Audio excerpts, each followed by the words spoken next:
Baik, para hadirin yang berbahagia, setelah ini sayangnya kita akan melihat sebuah penampilan yang menjadi penampilan terakhir dari seluruh penampilan yang telah ditunjukkan di hari ini.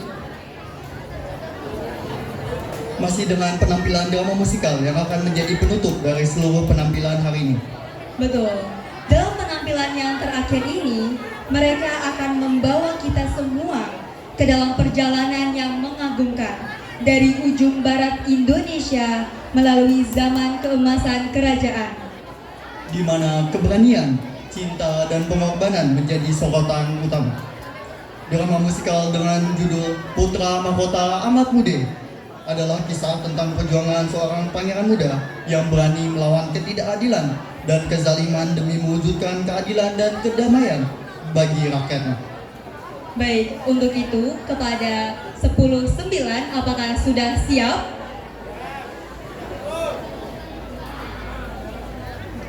Baik, berikan tepuk tangan yang meriah untuk 10-9.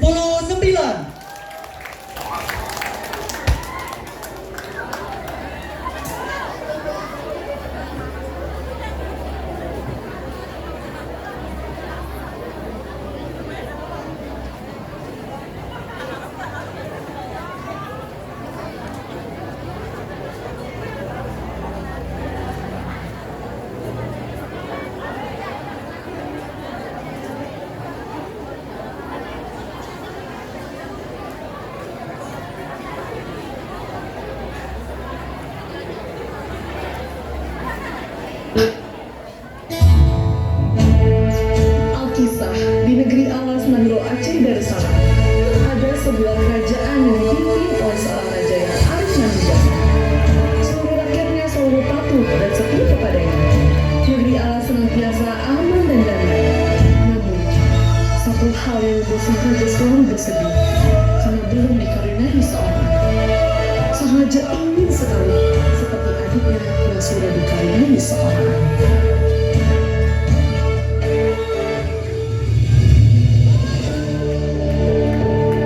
Abang, apa yang sedang abang pikirkan?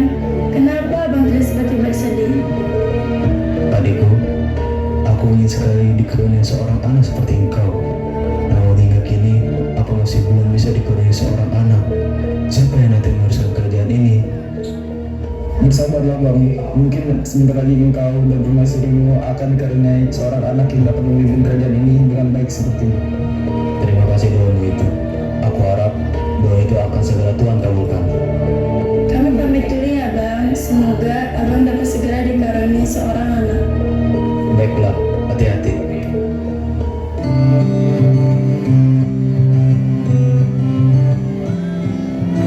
Anda, janganlah risau. Ingatlah,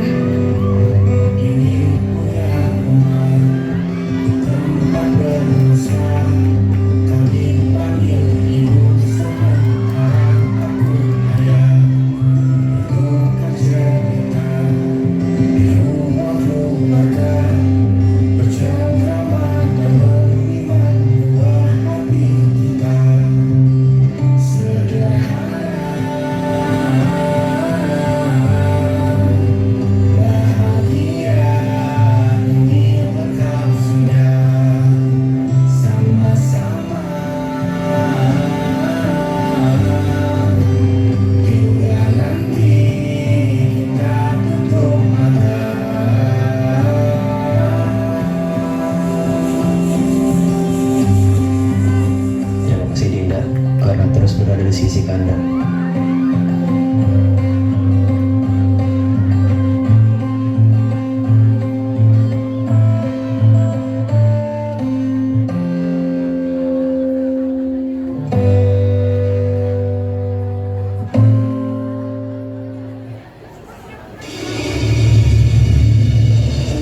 Sebulan kemudian, permaisuri pun mengandung.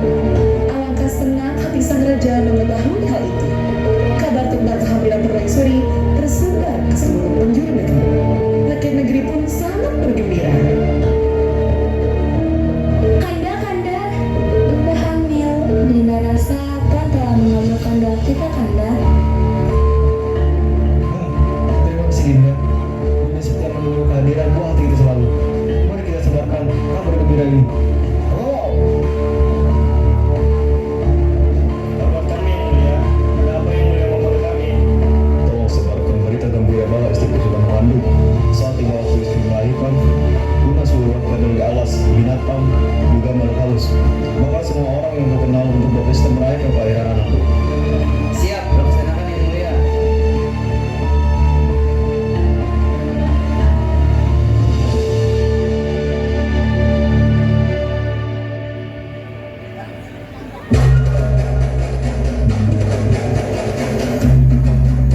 bulan setelah upacara dilaksanakan, sang raja pun mulai sakit-sakitan.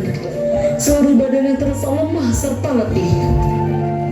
Dinda, mungkin yang bertanda waktu sudah dekat. Dinda, Kanda, jangan tinggalkan Dinda. Ingat putra mahkota kita. Ingatlah kerajaan ini.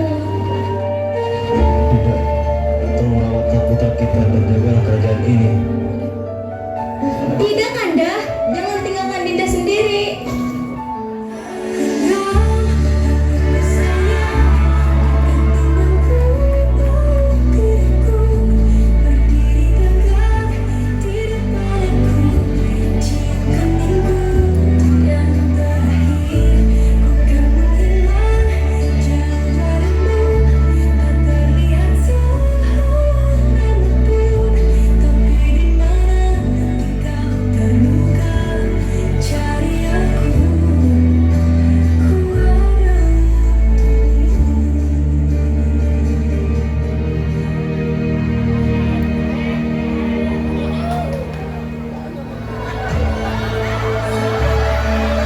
Akhirnya, raja yang arif dan bijaksana pun wafat. Seluruh keluarga istana dan rakyat negeri Alas berkabung. Oleh karena Awak Bude sebagai pewaris tunggal kerajaan negeri Alas masih kecil dan belum sanggup melaksanakan tugas-tugas kerajaan, maka diangkatlah Pak Ci Awak Bude yang bernama Raja Muda menjadi raja sementara negeri Alas. Sebagai seorang raja, apapun perintahnya pasti dipatuhi. Hal itulah yang membuatnya tidak digantikan kedudukannya sebagai raja oleh Amak Bude. Berbagai tipu muslihat yang ia lakukan, tipu muslihat Raja Muda semakin hari semakin menjadi-jadi. Pada suatu hari, ia mengumpulkan beberapa orang pengawalnya di ruang sidang istana.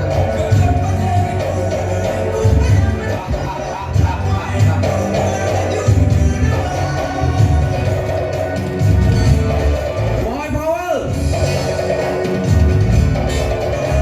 besok pagi-pagi sekali buanglah permaisuri dan anak ingusan itu ke tengah hutan. Apa maksud Baginda? Tidak bisakah kalian melaksanakan perintah saja? Ampun Baginda, kami benar-benar tidak mengerti apa maksud Baginda ingin membuang permaisuri dan putra mahkota ke tengah hutan. Ketahuilah, aku tidak ingin suatu hari kelak Amat Muda akan merebut kekuasaan ini dari tanganku. Ya, aku pun tidak sudi untuk digantikan. Nanti kita yang akan dibuang oleh mereka ketika anak Bude sudah besar. Jadi lebih baik kita yang membuang mereka terlebih dahulu. Tapi bukankah putra mahkota Amat Muda adalah pewaris harta kerajaan ini? Sudah, tidak usah banyak bicara. Ikuti saja perintahku. Jika tidak, kalian akan menanggung akibatnya. Ampun Baginda, kami akan melaksanakan perintah Baginda. Mendengar ancaman itu, tak seorang pun pengawal yang berdiri lagi angkat bicara. Karena jika berani membantah dan menolak perintah tersebut, mereka akan mendapat hukuman berat. Keesokan harinya, mereka melaksanakan perintah Raja Muda. Maaf Permaisuri, kami ingin menjalankan titah paduka raja untuk membawa Permaisuri dan putra mahkota ke hutan. Tidak, saya tidak mau. Tahta dan kerajaan ini milik putra saya. Saya tidak akan mau meninggalkan kerajaan ini. Maaf Permaisuri, tapi kami akan tetap membawa Permaisuri ke hutan. Mau dia? Tidak, saya tidak mau. Tidak, lepaskan saya.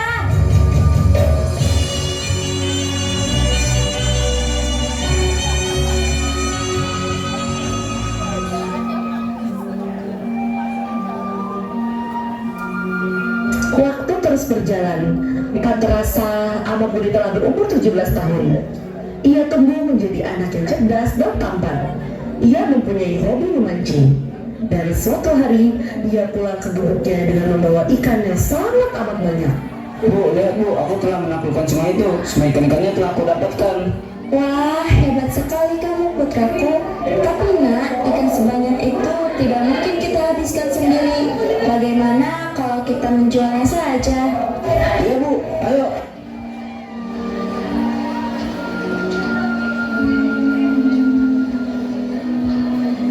Ketika akan menawarkan ikan, tiba-tiba ia bertemu dengan saudagar kaya dan pemurah.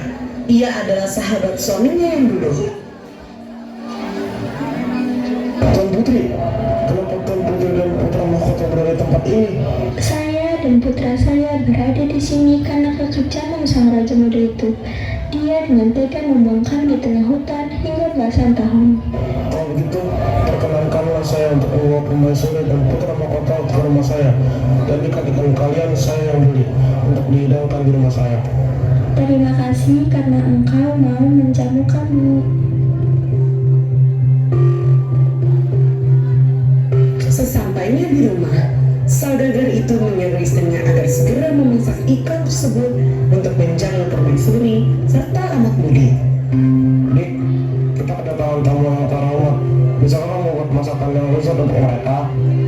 Baiklah Pak, Bapak tunggu saja di ruang makan bersama tamu kehormatan kita itu. Baiklah, Dik.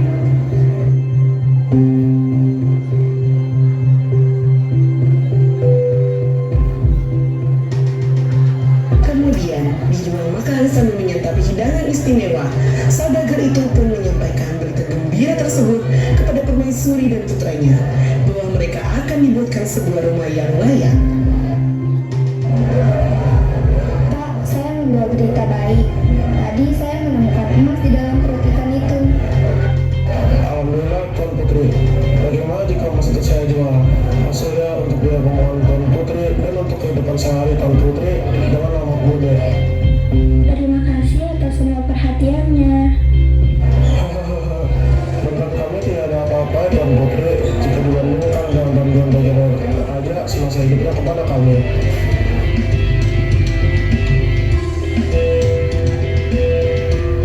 Akhirnya, anak muda pun berencana semakin giat untuk memancing ikan setiap harinya. Telur emas dari ikan tersebut sedikit demi sedikit akan mereka simpan sehingga dapat mereka gunakan nanti untuk kebutuhan sehari-hari mereka.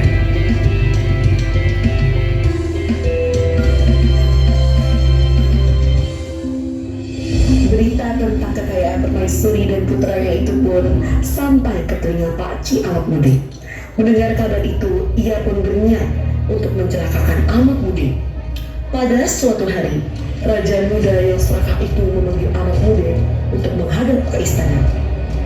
Pemuda ini benar-benar menjadi ancaman bagi kedudukanku sebagai raja. Kalau begitu, aku akan mencari cara agar dia tersingkir untuk selama-lamanya. Pengawal! Pengawal! Siap, Paduka Raja. Ada apa Paduka memanggil kami? Sekarang juga kamu bawakan putra mahkota di depanku. Cepat! Siap, Paduka.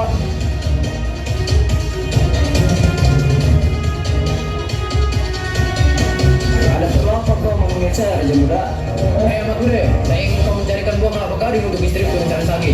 Jika kamu tidak berhasil, maka ibumu, permaisuri yang kau sayangi, akan kuhukum mati. Jangan berani-berani kau melukai ibuku.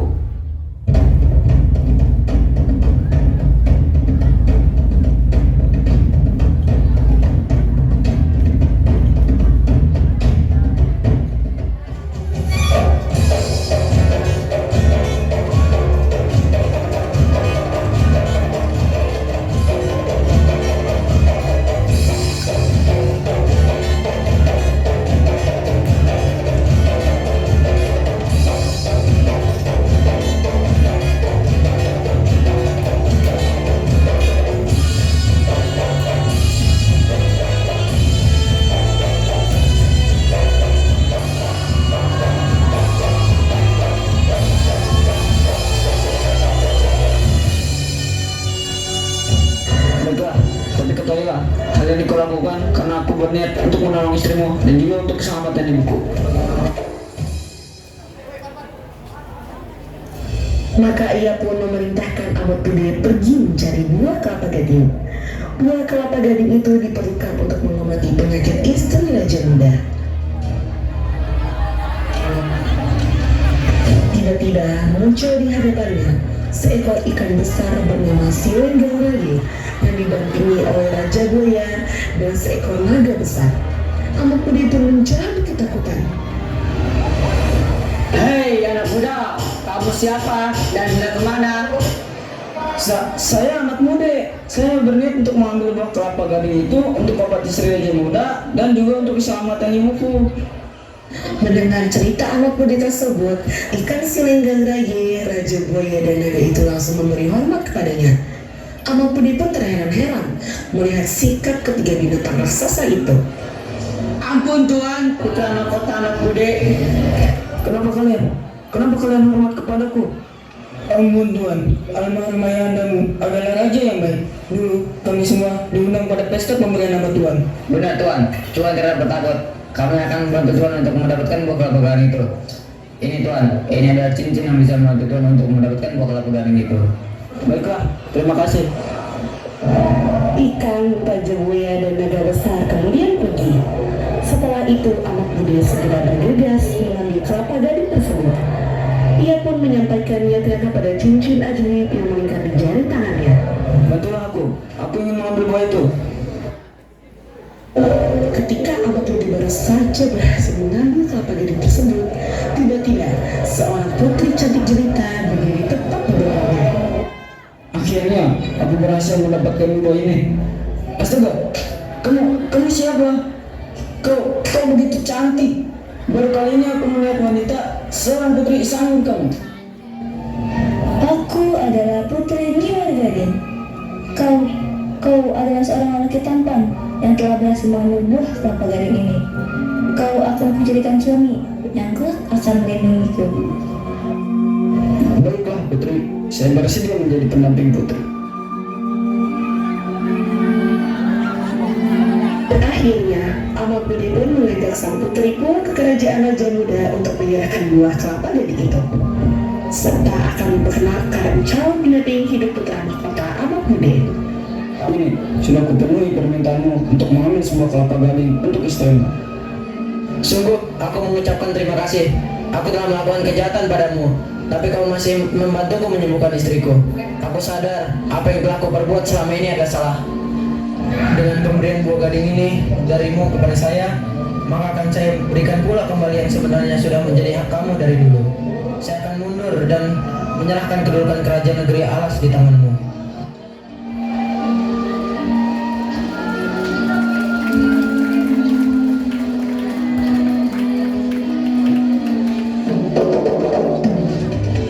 Akhirnya, atas permintaan Raja Muda, Amak Budi pun dinobatkan menjadi Raja Negeri Alas. Penyerahan tahta kerajaan ini juga dirangkaikan dengan pesta pernikahan Raja Mahkota Amak Budi dengan sang putri yang cantik. Diiringi dengan nyanyian dan tarian khas Aceh, pesta pernikahan telah